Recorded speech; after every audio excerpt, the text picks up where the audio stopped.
اعوذ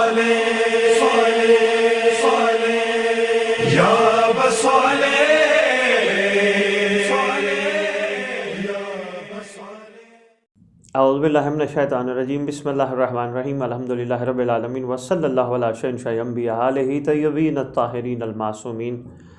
خصوصاً اللہ سر اللہ فی کل موجود و نور اللہ فی کل مشہود، حجت اللہ الموجود، رحمت الدارین المحیط بالمشرقین والمغربین، مدینۃ للمثقلین، شہنشاہ معظم شریک القرآن، مظہر الایمان، کامی الکفر والطغیان، دافع الظلم والعدوان، امامنا و امام الانس والجان، صاحب العصر والامر زمان، اجل اللہ تعالی فرجہ شریف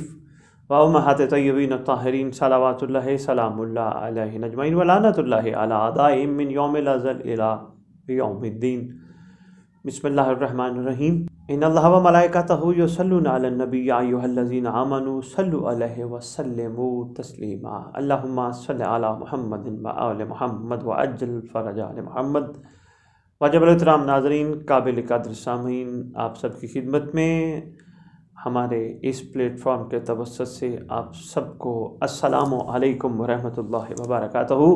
یا علی علیہ الصلوۃ والسلام کی مدد اور صاحب العصر والامر زمان وارث، آپ کے ساتھ ہم مصروف سفر ہیں ایک عظیم سلسلے کو لے کر، جس کا نام ہے ملاقات امام زمان علیہ الصلوۃ والسلام، اور یہ وہ واقعات ہیں جو ہماری کتب کی روز روشن کی طرح زینت ہیں۔ کوئی بھی کہیں بھی کسی وقت بھی، چاہے وہ کہیں لائبریری نہیں پہنچ سکتا، کہیں کتب خانے نہیں پہنچ سکتا، تو گوگل پہ سرچ کر کے وہ یقیناً یہ واقعات پڑھ سکتا ہے، سنا سکتا ہے، سمجھ سکتا ہے۔ مقصود صرف یاد دہانی ہے، جسٹ فار ریمائنڈر، صرف آپ کی خدمت میں یاد دہانی کے طور پر۔ اور الحمدللہ جس انداز سے آپ ان واقعات کو سن رہے ہیں، ان واقعات پہ شیئرنگ، لائک اور کمنٹس کر رہے ہیں، یہ آپ کی ہمارے لیے نہ صرف حوصلہ افزائی ہے، بلکہ یہ آپ کا انداز ہمیں ہمت دلا رہا ہے، حوصلہ دلا رہا ہے کہ اس سلسلے کو چلنا چاہیے، اور انشاءاللہ بفضل خدا اور توفیق امام زمان علیہ الصلوۃ والسلام سے اس سلسلے کو ہم چلائیں گے۔ پروردگار عالم نے جن برگزیدہ ہستیوں کو ہمارے لیے رہبر، رہنما، ہادی بنایا، یہ وہ ہستیاں ہیں کہ جو الحمدللہ روئے زمین عالم کے لیے رشد و ہدایت کا سبب ہے۔ ہمارا ایمان ہے کہ یہ ہستیاں ہماری گفتگو سنتے بھی ہیں، یہ ہستیاں ہمارے حرکات و سکنات، ہمارا روزمرہ، ہمارا چال چلن، یہ ہستیاں ان سب چیزوں سے واقف ہیں۔ ہمارا ایک ایمان ہے کہ شہید زندہ ہوتا ہے، اور قرآن بھی کہتا ہے شہید زندہ ہے اور اللہ کے ہاں رزق بھی پاتا ہے۔ تو جب شہید زندہ ہوتا ہے تو یہ تو سید الشہداء ہیں، اس کا مطلب الحمدللہ یہ بھی زندہ ہیں، یہ زندہ و جاوید ہیں، مخلوق خدا کے آج بھی فریاد رس ہیں اللہ کی طرف سے، جو ان ہستیوں میں قائم ہیں، اور انشاءاللہ بفضل خدا بقیت اللہ العظم قائم ہی رہیں گے۔ وہ ہستی ہیں کہ جو اس وقت متصرف با عالم ہیں، یعنی پوری کائنات پہ ان کا تصرف ہے۔ تو ہمیں جو فرامین اور روایات یا ملاقات کے حوالے سے جتنے بھی علماء نے خوبصورت انداز میں کتب تحریر کی، ان سب کا نچوڑ میں آپ کی خدمت میں پیش کرنے لگا ہوں۔ یہ متصرف بعالم، یہ ہستی جو پوری کائنات پہ تصرف رکھتی ہیں، امام زمان علیہ السلام کی صورت میں، ان آل محمد کے لخت جگر کی صورت میں، یہ وہ ہستی ہیں کہ جو ہماری ہمہ وقت داد رسی میں، ہماری ہمہ وقت فریاد سننے میں، ہمارے بہت سارے معاملات کو حل کرنے میں جو ہمارے لیے بہتر ہو،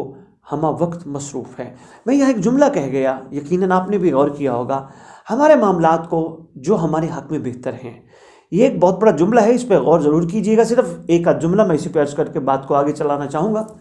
ہمیں نہیں پتہ ہوتا ہمارے لیے کیا ہمارے حق میں بہتر ہے یا کیا بہتر نہیں۔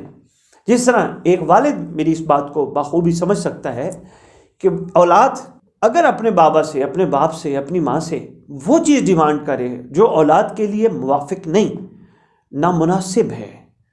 یقیناً اس کو ان کے والدین پینڈنگ میں رکھتے ہیں۔ مثلا ایک چھوٹا 5 سال کا بچہ اپنے بابا سے بائک مانگے، میرا نہیں خیال کوئی والد بھی اپنے اولاد کو بائک دینا چاہے گا۔ کیوں؟ اس کے لیے نامناسب ہے، ناموافق ہے، بے آئینہ ہی جب اس کا وقت آئے گا اس کو اس کے والدین بائک ضرور لے کے دیں گے۔ ہمارے بھی معاملات کچھ اس طرح کے ہوتے ہیں، بہت سارے معاملات ہمارے اس طرح، کچھ نہیں بلکہ بہت سارے معاملات ہمارے اس طرح کے ہوتے ہیں کہ جن میں جو چیز ہمارے لیے موافق ہوتی ہے، کیونکہ ہمارے خیر خواہ ہیں۔ امام زمان علیہ السلام، یہ مقدس و مطہر ہستیاں، یہ آل محمد، یہ پنجتن پاک، یہ چہاردہ معصومین ہمارے خیر خواہ ہیں، ہمارے لیے یہ بہتر سوچتے ہیں، بہتر کرتے ہیں، بہتر سمجھتے ہیں۔ جو یہ ہمارے لیے بہتر جانتے ہیں وہ ہم اپنے لیے بھی بہتر نہیں جانتے۔ تو بہت سارے ہمارے معاملات، میں صرف ان لوگوں کے لیے کہنا چاہوں گا جن کی دعاؤں میں کوئی تھوڑی سی قبولیت میں پینڈنسی چل رہی ہے۔ دیکھیں نا، ہم بڑے یقین سے دعا بھی مانگ رہے ہوتے ہیں پروردگار کی بارگاہ ان کریم ہستیوں کا واسطہ دے کر، تو ہمیں امید بھی ہوتی ہے ہم جو اللہ سے کہیں گے انشاءاللہ وہ ہماری دعا حق کی دعا ہے، سچ کی دعا ہے، یقین کی دعا ہے، قبول ہو جائے گی، لیکن وہ قبول نہیں ہوتی۔ تو پھر ہم یہاں ایک چیز سوچ رہے ہوتے ہیں کہ شاید ہم اس قابل ہی نہیں ہیں، تھوڑا سا مایوسی کا شکار بھی ہو جاتے ہیں، شاید ہم اس قابل ہی نہیں ہیں کہ پروردگار ہماری دعاؤں کو سننا ہی نہیں چاہتا۔ ایسی بات نہیں ہوتی۔ تو بات یہاں وہی آ جاتی ہے، پروردگار کو جب ان مقدس و مطہر ہستیوں کا واسطہ دیا جائے جن کے صدقے یہ کائنات بنی، جن کے لیے یہ کائنات بنی، جن کی وجہ سے یہ کائنات بنی، جب ان کا واسطہ دیا جائے تو پروردگار فوراً پوری کرتا ہے۔ مگر کوئی چیز اگر پینڈنگ رہ جائے، تھوڑا سا پرولونگ ہو جائے، تھوڑا سا ڈیلے ہو جائے، اس میں مایوس ہونے کی ضرورت نہیں ہوتی، وہ ہمارے لیے بہتر ہوتا ہے، وہ ہمارے لیے ہمیں مناسب وقت پہ عطا کر دی جاتی ہے۔ میں نے ایک یاد ہوگا آپ کو، ایک پروگرام میں معصوم کا فرمان بھی آپ کو سنایا تھا۔ مولا کا فرمان ہے بہت ساری دعائیں مانگنے والوں کی اس لیے بھی قبول نہیں کی جاتی۔ کسی نے کہا نا مولا میں مایوس ہو گیا ہوں مانگتے مانگتے، اب تو دل کرتا ہے دعا ہی نہ مانگوں کہ میری کوئی سنتا ہی نہیں۔ فرمایا ایسا نہ کہے، مایوسی کی بات کر کے اپنے آپ کو کفر میں مت ڈال۔ بہت ساری پروردگار دعائیں تمہاری آخرت کے لیے ذخیرہ کر لیتا ہے، اور پھر معصوم فرماتے ہیں بہت ساری دعائیں تمہارے وقت کے لیے رکھ دیتا ہے، جب مناسب وقت آئے تب پروردگار وہ تمہاری دعائیں قبول کرتا ہے۔ تو اسی ضمن میں عرض کر رہا تھا، اس وقت جو ہمارے داد رس ہیں، فریاد رس ہیں امام زمان علیہ السلام، اور سرکار کتنے کریم ہیں، اگر سرکار کو ان کی جد اختر کا واسطہ دیا جائے اور اپنے جملہ چھوٹے چھوٹے معاملات کے لیے جن میں ہم اکثر پریشان رہتے ہیں، گھبراہٹ کا شکار رہتے ہیں، ٹینشنائز رہتے ہیں، اگر ان معاملات کے خاتمے کے لیے، ان معاملات کے حل کے لیے اگر اپنے مولا سے توسل کیا جائے تو وہ پھر بہت جلدی ہو جاتا ہے۔ اسی حوالے سے ایک چھوٹا سا عمل بتایا گیا، میں آج کی نشست میں صرف ایک چھوٹا سا عمل آپ کی خدمت میں پیش کروں گا۔ بتایا گیا کہ آپ چاہے کتنی بڑی مصیبت میں مبتلا ہوں، یا یہ ہے کہ کوئی بہت بڑی مشکل پیش آ جائے، یا یہ ہے کہ روزی تنگ ہو، یا یہ ہے کہ آپ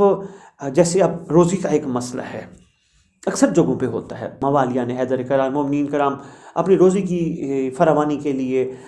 پروردگار سے دعائیں مانگتے رہتے ہیں۔ تو یہاں بڑا خوبصورت ایک عمل ہے، یہ لکھیے گا، یہ روزی میں اضافے کے لیے، پریشانیوں کے خاتمے کے لیے، دشمن کے شر سے بچنے کے لیے، حسد سے بچنے کے لیے، بلاؤں اور مصیبتوں سے بچنے کے لیے بہترین عمل ہے، نوٹ کر لیجئے گا۔ فرمایا کہ یہ کہا کریں کہ یا مولا یا ادرکنی یا صاحب الزمان ادرکنی، یا مولا یا ادرکنی یا صاحب الزمان ادرکنی۔ تو یہ کہہ کر ایک چھوٹا سا عریضہ لکھنا ہے امام کو، اس عریضے کو بھی میں آپ کی خدمت میں جو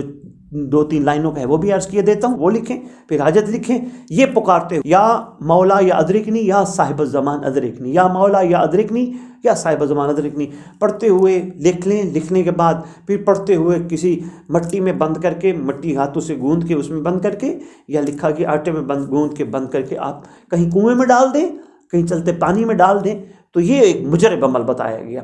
تو اس میں ہے کہ جو لکھنا ہے عریضے میں وہ یہ لکھنا ہے، بسم اللہ الرحمن الرحیم، توسلت الیک یا مولا یا ابا القاسم۔ یہاں اب جو لکھنے ہیں میم ہے میم دال، سرکار کا اس میں مقدس لینا بھی ممانعت ہے، جو لکھا ہے میں آپ کی خدمت میں پیش کر رہا ہوں۔ بسم اللہ الرحمن الرحیم، توسلت الیک یا مولا یا ابا القاسم، میم ہے میم دال، ابن الحسن ابن العلی ابن المحمد ابن العلی ابن موسیٰ ابن جعفر ابن محمد ابن علی ابن الحسین ابن علی ابن ابی طالب، النبا العظیم والصراط المستقیم وعصمت الداہین بأمک سیدۃ النساء العالمین وبآبائک الطاہرین وبأمہاتک الطاہرات باليمن والقرآن الحكيم والجبروت العظيم وحقيقة الإيمان ونور النور وكتاب مستور ان تكون سفيري إلى الله تعالى في حاجتي. یہ کہہ کر اپنی حاجت لکھ کے اس کو دریا میں ڈال دیں یا کنویں میں ڈال دیں. اور جو وقت بتایا گیا ہے ویسے تو لکھا ہوا ہے جس وقت آپ ہوں اس کیفیت میں کہ جس سے آپ پریشان ہوں تو یہ پریشانی کے خاتمے کا زبردست عمل ہے. اور لکھا ہوا ہے کہ اگر مزید اس میں آپ کمال قبولیت والا سلسلہ چاہتے ہیں تو اس کو ہر جمعے کا دن عصر کا وقت بہترین ٹائم ہے. عصر کے وقت امام کی خدمت میں یہ لکھیں. 15 شعبان کے شب و 15 شعبان کا روز، ماہ رمضان کی شب ہائے قدر، آپ امام کے ساتھ استغاثہ اور اس طرح کا سلسلہ کر سکتے ہیں. تو یہ ایک بہترین ایک چھوٹا سا عمل تھا. امید ہے ایک چھوٹا سا عمل انشاءاللہ بہت سارے مومنین کی زندگیاں بدلے گا، اور انشاءاللہ مومنین اپنے آپ کو بہتر کر کے دوبارہ کوشش کریں گے کہ کوئی کوتاہی ان سے سرزد نہ ہو، تاکہ پھر امام کو اپنے مسائل کے لیے استغاثہ بلند نہ کیا جائے، بلکہ امام سے امام مانگنے کے لیے، امام سے امام کی نصرت مانگنے کے لیے، امام سے امام کے لشکر عظیم میں شامل ہونے کے لیے عرضی کی جائے، گزارش کی جائے، تاکہ ہمارا نام موجود نہیں ہے جناب جون علیہ السلام کی طرح زمانے کا حسین علیہ السلام، ہمارا نام بھی اپنے عاشقین کے لسٹ میں لکھ لے. اور انشاءاللہ پروردگار کے فضل سے تمام موالیان حیدر کرار کو اللہ تبارک و تعالیٰ موقع دیں گے کہ سب امام کے اولین استقبال کرنے والے عاشقوں میں شامل ہوں. انشاءاللہ ہماری دعا ہے. اسی کے ساتھ اجازت چاہیں گے. اللہم صلی علی محمد وعلی محمد وعجل فرجہم بقائمہم.